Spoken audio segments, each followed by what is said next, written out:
O povo hebreu não era muito inclinado ao teatro. Por quê? Eles assim, tinham uma certa barreira, porque o teatro, né, tinha que ter figuras humanas, assim, figuras, encenações, farsas, no modo do teatro. Então eles eles eram assim, bem reticentes a esse tipo de encenações, dessa arte, né? Por causa da Bíblia. A Bíblia condenava o quê? A idolatria, a imagem, a escultura, e isso aí o teatro também mexia com esse tipo de material. Então era isso. Mas isso não deixou de ser uma barreira transponível. Podia ser o quê? Algo reticente, uma coisa assim, algo resistente. Mas o povo hebreu tinha seus primeiros passos no teatro. O primeiro deles, né, foi uma festa marcante, que até hoje é comemorada, chamada Purim. O Purim é o quê?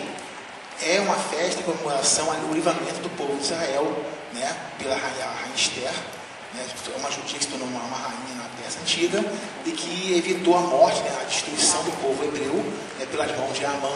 Isso está no livro de Esther, na Bíblia. E esse evento, essa celebração, tornou-se bastante festiva ao longo dos anos. E hoje em dia mesmo, né, dos tempos para cá, tornou-se um carnaval. Praticamente um carnaval judaico, é o Purim, tá? E aí o que aconteceu? Eles começaram a ter o quê? Um desenvolvimento melhor depois disso. Algumas festas religiosas, porque assim, não digo o teatro judaico, tá? Mas assim, umas sugestões teatrais, não é algo concreto, são sugestões em cada livro religioso, em cada festa. Eles faziam tipo uma esquete, alguma coisa que arte cênica, tá? Assim como a comemoração da Páscoa, por exemplo, as famílias se reúnem, né? Em hebraico, Páscoa significa Pesach, que significa passagem, né? Que tem a ver com o ovo de Páscoa, né? O que eles fazem? Eles cantam uma musiquinha chamada Manistaná, que significa o que há de novo, que o pai e os filhos ficam fazendo tipo assim, uma encenação, uma esquete realmente, sabe? Uma encenaçãozinha. Um pergunta, o outro responde. Sabe? Acho muito legalzinho. Então seria tipo um teatrinho. Né? O outro ponto, assim, que vamos dizer que é um ponto sugestivo, tá? Sugestivo, é o Cantar de Salomão. O Cantar de Salomão ele expressa o quê? Os jovens e jovens que se reuniam na vinha cantavam, né?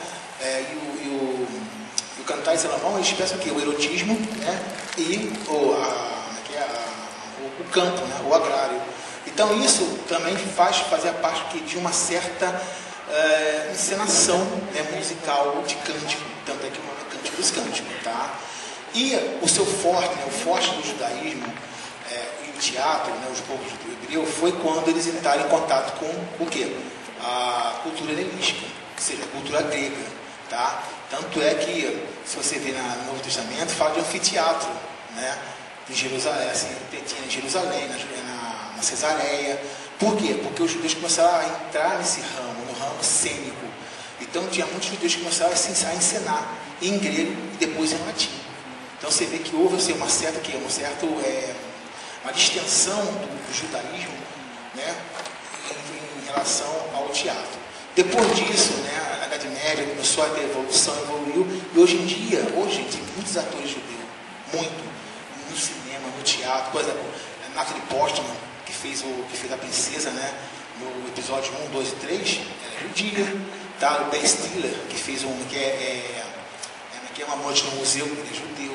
O Spielberg é judeu. Então, muitos judeus se despontaram, né, depois do retorno a Israel, depois do Holocausto, eles despontaram na arte, como diretor, em várias áreas. Praticamente nos Estados Unidos, a maioria dos atores são judeus. Você nem sabe quem é. Pô, você é judeu? É judeu. Por causa do nome a gente vê que ele é judeu. Tá bom? Então, resumindo, o povo hebreu, assim, do Antigo Testamento, ele não era dado ao teatro. Tinha só sugestões que trata como teatro, tá? Depois, assim, no Novo Testamento, né, na Novo Testamento, aqui, eles começaram a ter um reforço teatral, um reforço da arte cênica, né, e que seguiu ele passo a passo até chegar aos nossos dias, tá bom? É isso aí. Bom, a gente vai passar agora para o professor Tiago e depois a gente gente já está partindo para perguntas. Novamente. Boa tarde, pessoal. O gancho que o professor José Mauro deixou quando falou do contato dos hebreus com os helênicos, eu quero trazer aqui para a nossa discussão a questão do teatro grego, em especial um gênero conhecido como tragédia. Eu não vou poder abordar com muita profundidade, dada a questão do tempo, mas eu pretendo pelo menos pincelar alguma coisa que faça a gente entender uma das maiores tragédias, que foi Édipo, rei de Sófocles. Só que antes disso é bom a gente entender como se origina esse gênero, né? Alguns já percebem, alguns estudiosos já percebem alguns traços do trágico nos textos homéricos, em Ilíada e Odisseia, por exemplo. Albin Lesky, que é um dos grandes estudiosos desse assunto, diz que a epopeia homérica não é mais do que um prelúdio à objetivação do trágico. Um prelúdio tímido, mas é um prelúdio. Tá? Esse gênero ele começa na Grécia no século V a.C. e ele está relacionado de alguma forma com o culto pagão a Dioniso, que tem como, dentro do sincretismo greco-romano, tem Baco como o seu representante romano. Tá?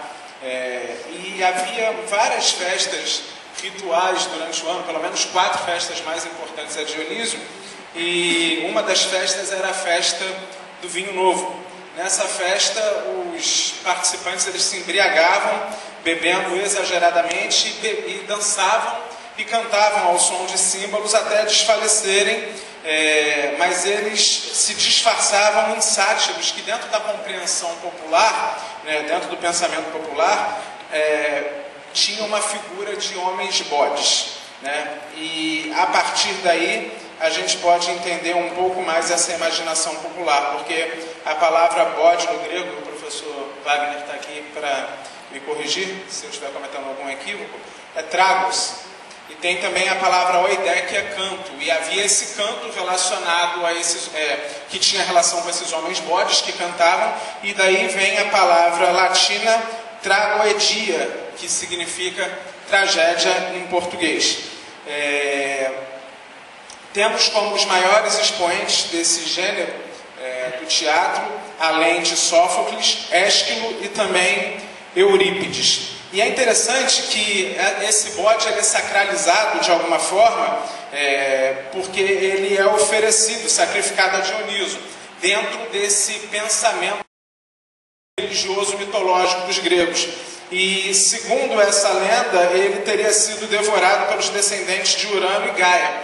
Só que ele ressuscitou como um bode divino que foi imolado para purificar a polis, a cidade. E essa relação é interessante porque a gente já vê dentro de um inconsciente coletivo a necessidade que o ser humano tem de um sacrifício expiatório, de algo que possa trazer purificação. No caso desse pensamento aí era o bode, e esse bode divino, e aí a gente pode perceber que o mundo, de alguma forma, está se encaminhando para o evento Jesus, né? Mas isso é uma colocação à parte. Para entender a tragédia, principalmente Édipo Rei, a gente tem que entender algumas lendas antecedentes, e eu vou pincelá-las rapidamente para que não percamos tempo. Laio, ele é filho de Ládaco, que é filho de Lico, e quando Lico e Ládaco morrem, Laio, ele, após a morte do seu pai e do avô, ele foge para a corte de Pélops. Sendo que lá ele rapta o príncipe Crísipo e tem uma relação homoafetiva com ele. Por conta disso, Pélops ele amaldiçoa Laio, no sentido de que ele não deixaria descendentes. Tempos depois, Laio se tornou rei de Tebas, que é onde essa tragédia tem o seu palco, né? E ele se casa com Jocasta, irmã de Creonte. Só que Laio e Jocasta eles permanecem sem filhos, o que trazia um certo desconforto para um rei e uma rainha. Desconforto político, social, religioso, uma série de desconfortos. Então, eles vão ao oráculo de Delfos e ouvem lá que se eles tivessem um filho, este filho mataria o pai e tomaria a mãe por esposa. E um ano depois, nasce a criança que é a personagem central, filho de Laio com Jocasta. Só que por causa daquela revelação tida ali pelo oráculo de Delfos, eles resolvem entregar aquele pastor que a abandonasse no Monte Citerão, a fim de que ela morresse sem que acontecesse aquilo que foi predito pelos deuses. Só que esse pastor ficou com pena dessa criança e entregou a um colega dele que cuidava dos rebanhos dos reis de Corinto, que era Polibo e Mérope. Estes lamentavam o fato de não ter filhos e tomaram Édipo, que significa pés inchados, em grego, na verdade, isso porque ele foi amarrado quando deram ele para ele ser colocado num monte e morrer ali abandonado. Ele foi amarrado pelos pés a uma árvore, mas depois o pastor ficou comovido, acabou retirando de lá e entregando a um colega. Então, os reis de Corinto tomaram Édipo como seu filho, e aos 21 anos Édipo soube que era filho adotivo. Ele fica perturbado com essa revelação, uma revelação dita por um homem bêbado, né? E ele vai consultar o oráculo de Delfos por conta dessa revelação, que não disse a ele que ele era adotivo ou não era, apenas reafirmou aquilo que fora dito 22 anos antes: matarás o pai e desposarás a mãe. Aí ele entra em desespero e, para não fazer mal àqueles que são seus pais adotivos, que ele não sabe ser seus pais adotivos, ele foge de Corinto, indo justamente para Tebas, onde estão os seus pais, os seus genitores, né? E quando ele chega em Tebas, havia uma esfinge que estava devorando todos que não conseguiam responder um enigma, né? E Édipo e Laio, eles se encontram próximo ao oráculo de Delfos. Laio, como era rei, grita insolenemente com Édipo. Édipo o assassina e assassina toda a sua comitiva. Ele estava matando seu próprio pai sem saber que era o seu pai e matando todos os servos do seu pai, exceto um que fugiu. Assim, o trono de Tebas fica à deriva. E é oferecido juntamente com a mãe de Jocasta, sua mãe, àqueles que decifrassem aquele enigma proposto pela esfinge. E o enigma era o seguinte: qual o ser que anda de manhã com 4 patas, ao meio-dia com 2 e à tarde com 3, e que, contrariamente à lei geral, é mais fraco quando tem o maior número de membros? Então, rapidamente, Édipo ele decifra a charada. É a criança que na infância engatinha, na idade adulta anda com os 2 pés e na velhice se apoia num bastão, numa bengala.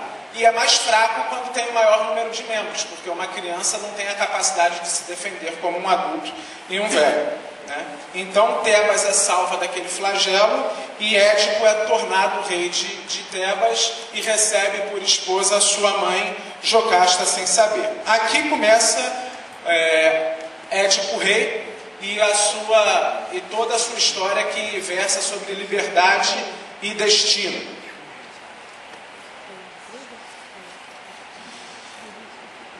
Enfim, depois dele se tornar rei de Tebas, houve ali uma grande desgraça, uma grande epidemia, e a multidão foi para a porta do palácio reclamando sobre isso.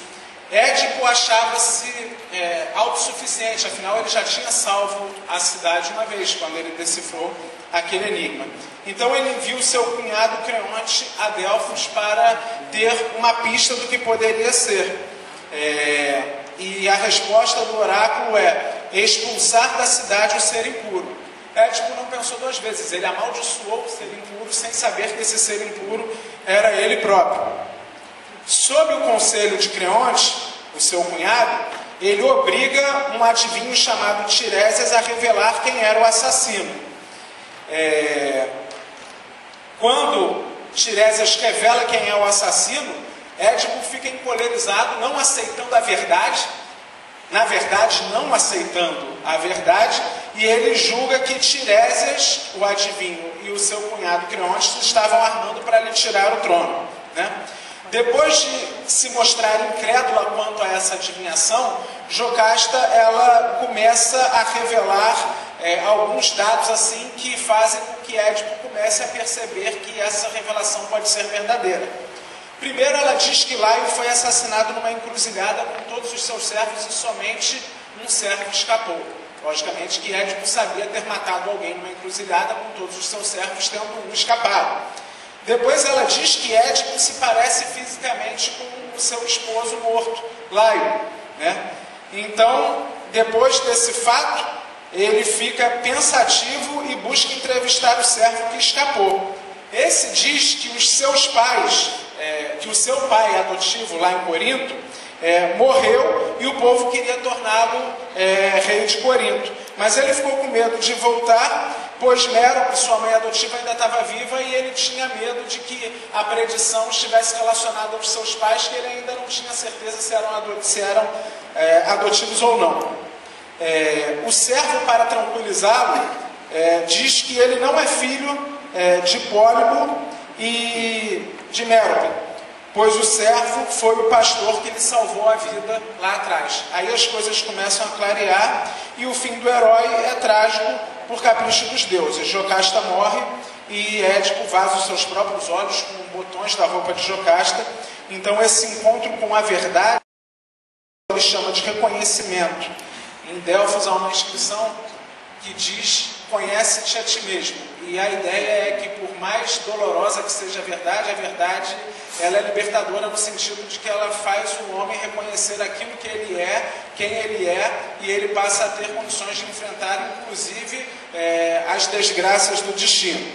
É interessante que, para o homem mortal se transformar no herói da tragédia, ele passa por algumas etapas que Junito Brandão, um especialista no assunto, ele conseguiu esquematizar com certa clareza.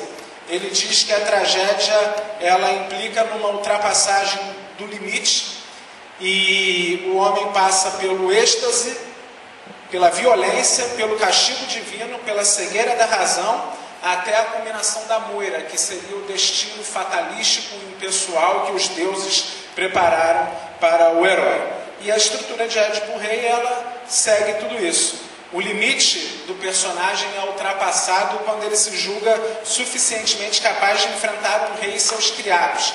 Ali ele ultrapassa esse limite. A violência decorre de matar o seu próprio pai e o êxtase é agravado quando ele decifra o enigma da esfinge, o que faz ele mais cheio de si mesmo, mais confiante. O castigo vem desde a morte do seu pai Laio, a maldição hereditária levada a efeito pela relação homossexual que seu pai nutriu na juventude me fugiu o nome dele, Crísipo. E aí a gente vai perceber também que essa maldição que recai sobre a homossexualidade, a pederastia, ela não era totalmente aceita nas civilizações antigas, embora seja muito comum a gente estudar em cultura clássica que a homossexualidade era um padrão normal, mas havia, é claro, ensinamentos morais e éticos que também contradiriam esse tipo de comportamento, e a gente vê esses ensinamentos nas civilizações antigas, na Bíblia e daí por diante. Essa ideia de maldição hereditária também é comum em civilizações antigas, basta você ler no Decálogo o texto onde Deus diz que Ele é um Deus zeloso, que visita a iniquidade dos pais nos filhos até a terceira e quarta geração. Então, é algo bem estabelecido no pensamento antigo. E o castigo é ainda expresso na peste que assola a cidade por causa da presença do imundo, de alguém que assassinou o seu pai, mesmo sem o saber. Por fim, a cegueira da razão, que é um dos pontos anteriores à culminação da moira, se dá ele, ao ser confrontado com a verdade, ele evita a verdade. Ele não aceita essa verdade. Isso faz com que ele lute contra a verdade até não conseguir mais. E o destino é descrito da forma mais trágica possível. A mãe morre, ele vaza os olhos, ele foge. A fuga dele, aliás, para Corinto não evitou, somente apressou, só apressou o fato do destino se mostrar implacável. E interessante é que, apesar da tragédia falar de destino e de liberdade, uma coisa não anula a outra, porque embora o destino estivesse traçado, foi Édipo mesmo, com seus pés, que tomou todas as ações necessárias para que esse destino se cumprisse. Então, o destino se usa da liberdade para cumprir o próprio destino. Tá? Aristóteles, ele diz que o herói, quando ele cai em infortúnio e em desgraça, não é por causa de mau caráter, mas e não por algum erro que o desqualifica. Não há um desvio moral nele, não há uma falta nele. É antes um erro de discernimento, sendo ele um dos que ocupam altas posições e desfrutam de grande prosperidade, como Édipo.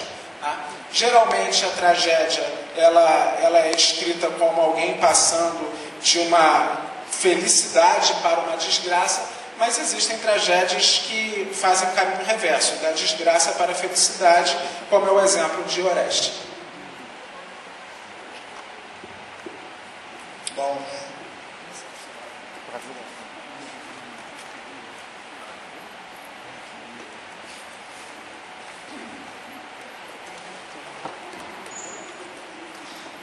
olá, gente, boa tarde a todos. Meu nome é Wagner. Eu estudo tragédia grega já há algum tempo e eu trabalho com Sófocles, né? O professor Tiago tão bem explicitou e tão bem comentou sobre na ótica de Aristóteles como sendo a maior tragédia, né? A melhor e a melhor, que é Édipo Rei. Eu trabalho com uma peça de Sófocles pouco conhecida e quase nada estudada aqui no Brasil, que é uma peça denominada As Traquínias, né? Uma peça muito interessante. No meu trabalho em Traquínias, eu desde meus 7 anos de idade sempre gostei muito de ler os Provérbios de Salomão. Então, quando eu deparei com o texto de Sófocles, Tragédia da Traquínias, eu visualizei uma série de provérbios. Então, o meu trabalho é analisar não só os provérbios, mas como perceber a influência daqueles provérbios no conteúdo e no discurso trágico. Bom, professor Tiago, ter falado sobre tragédia, porque quando o Flávio me convidou, eu comecei a pensar. Eu falei, para falar de tragédia, tem muita coisa que poderia ser aproveitada e para falar de tragédia, mas eu resolvi falar de comédia. O professor Tiago também falou sobre tragédia, eu vou falar um pouco de comédia. E o tema do meu trabalho é ironia, o efeito cômico no Novo Testamento. Para tanto, eu precisaria do reto projetor, né? Mas o nosso amigo do som não vai ser possível. E como eu sou um homem já da academia, eu trouxe um texto, então vocês têm que ter um pouquinho só de paciência comigo. Eu vou ler um texto, é bem interessante o texto, bem interessante o texto, e depois eu vou ler algumas passagens em grego no Novo Testamento, para vocês entenderem como é o efeito cômico e o efeito da ironia se dá no texto do Novo Testamento. Então começa assim, ó. O poder de fascínio do povo grego, sem dúvida alguma, é indiscutível. A Grécia do V século a.C. reservou ao público do Ocidente um de seus melhores conteúdos artísticos. O teatro grego, especificamente a tragédia, contribuiu muitíssimo com o pensamento subsequente, criando, portanto, um modelo único e próprio de observação e construção dessa magnífica arte teatral. Encenadas em arenas abertas, em forma de semicírculo e ao ar livre, a dramaturgia helênica está entre os maiores legados culturais da história da humanidade. Da filosofia ao teatro, passando pela democracia e pela educação, a penetração da cultura grega alterou profundamente as bases do pensamento ocidental. E mesmo na era da modernidade, mais precisamente na atualidade, não existe um modelo novo, uma técnica nova de apropriação filosófica e científica que não passe pelos meandros do pensamento grego. Seja na Europa pré-renascentista ou mesmo no Brasil do século XXI, a influência de tal cultura pelo mundo afora é de fácil detecção. O filósofo Platão, por exemplo, com a sua ideia de um modelo de homem ideal, transformou completamente os padrões educacionais e sociais que se seguiram, e sem qualquer contestação, o pensamento platônico, consciente ou inconscientemente, está consolidado e ramificado de forma vigorosa na contemporaneidade. Alguém aqui tem filho? O modo como vocês educam os filhos de vocês é platônico. Essa é a grande verdade. Por que digo isso? Quem deseja que o filho aqui estude numa boa escola? Quem deseja aqui que o filho tenha uma boa educação de fato? Quem deseja aqui que o filho galgue degraus maravilhosos na sociedade? Isso é Platão. A ideia de um filho ideal para a sociedade. Vamos lá. Eu me perdi. Tá. Se a verdadeira hipótese de que os gregos há muito plantaram as bases do arcabouço filosófico moderno, e ao que parece já pensaram tudo e sobretudo para os ocidentais, o que resta fazer se não reverenciá-los e atualizá-los, a fim de que o pensamento da modernidade encontre pontos de convergência com o pensamento antigo. Um exemplo claro e bem mais recente, muito bem mais recente, da penetração cultural grega no meio ocidental, é certamente a criação da matriz psicológica de Sigmund Freud. Muito do que foi pelo pai da psicanálise tem no berço da Hélade o seu nascedor. O conhecimento de Édipo, com seus múltiplos redimensionamentos, revolucionou por completo o modo de fazer e de pensar psicologia, trazendo, de certa forma, mais uma vez, para o centro de um amplo debate, tendo como referência a tragédia grega, Édipo, rei, do grande poeta Sófocles. Freud redefiniu a relação clínica-paciente, analista analisando se a psicanálise tem ou não alguma relevância, levar-se-á mais um longo tempo para chegar a bom termo. Por outro lado, o legado freudiano, a partir da segunda metade do século XX, serviu e ainda continua servindo indubitavelmente como uma espécie de mecanismo hermenêutico para melhor compreender a situação humana em seus mais diversos campos de abordagem. Depois dos grandes acontecimentos descritos do mundo de Homero, em que a presença do divino era maior e talvez o único veio pelo qual tudo se dava, agora, recentemente em Freud, o homem retoma mais uma vez o posto de ser absoluto para onde todas as coisas convergem. Sendo assim, a enunciação da máxima pré-socrática do filósofo Protágoras não só testifica, como também reverbera os ecos do mundo clássico na contemporaneidade.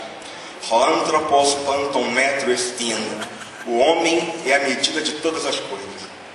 Por outro lado, olhando mais de perto a arte helênica, entenda-se aqui o teatro por excelência, note-se que, nas obras de Sófocles, de uma forma psicologicamente mais profunda, nota-se a presença de um personagem dotado de autodeterminação, livre-arbítrio e de uma consciência significativa de escolha. O professor Tiago abordou muito bem isso.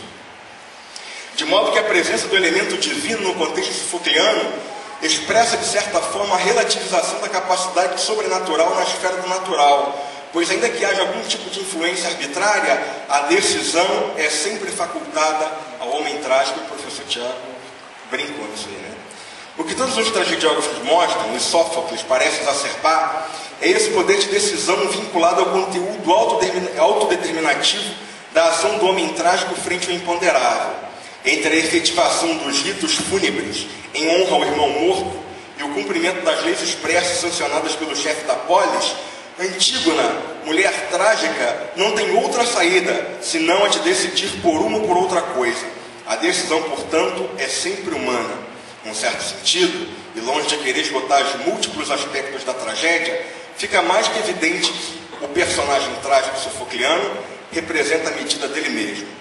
O vidente Tiresias, o professor Tiago novamente falou tudo, por exemplo, não deixa qualquer tipo de dúvida a esse respeito quando diz ao rei Édipo que ele, Édipo, procura ele mesmo. Já está acabando, viu, gente?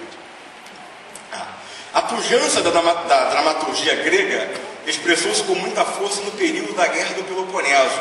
No século em que ocorreu o confronto entre Atenas e Esparta, o teatro grego apareceu de maneira mais elaborada, mostrando diferenças significativas frente ao que se viu no de Tirano. O Tirano era a primeira matriz do teatro, né? A relação entre guerra e teatro mostrou-se perfeitamente compatível, uma vez que com o fim da guerra a dramaturgia nunca mais foi a mesma. Ao propor uma definição sobre a tragédia e a comédia, o filósofo Aristóteles, em sua obra denominada Poética, define as respectivas artes da segunda maneira, aspas para Aristóteles. É, pois, a tragédia imitação de uma ação de caráter elevado, completa e de certa extensão, em linguagem ornamentada e com as várias espécies de ornamentos distribuídas pelas diversas partes do drama. Imitação que se efetua, não pela narrativa, mas mediante atores, e que, suscitando o terror e a piedade, tem por efeito a purificação dessas emoções. Definição agora de comédia para Aristóteles. A comédia é, como já dissemos, imitação de homens inferiores, não, todavia, quanto a espécie de vícios, mas só quanto aquela parte aquela parte torpe que é o ridículo. O ridículo é apenas certo defeito, torpeza anódina e inocente, que bem demonstra, por exemplo, a máscara cômica, que sendo feia e disforme, não tem expressão de dor. Apesar das definições ofertadas pelo filósofo serem esclarecedoras, o que mesmo em sua obra, e faltou um negocinho aqui, o que está posto em sua obra, nada mais é do que o passo a passo de como se deve produzir uma tragédia perfeita, à semelhança do que foi Édipo Rei. Infelizmente, não nos chegou a parte da obra em que o filósofo tratou profundamente da comédia. Essa parte não nos chegou, que pena. O que está claro é duas artes em representar homens de caráter distintos. Diferentemente da tragédia, a comédia comporta o exagero, o escárnio, a zombaria, o jocoso, a gargalhada desmedida, a anedota dissimulada e, por fim, a ironia, que estabelece o efeito cômico. Nada mais é do que a polis, a cidade rindo dela mesma,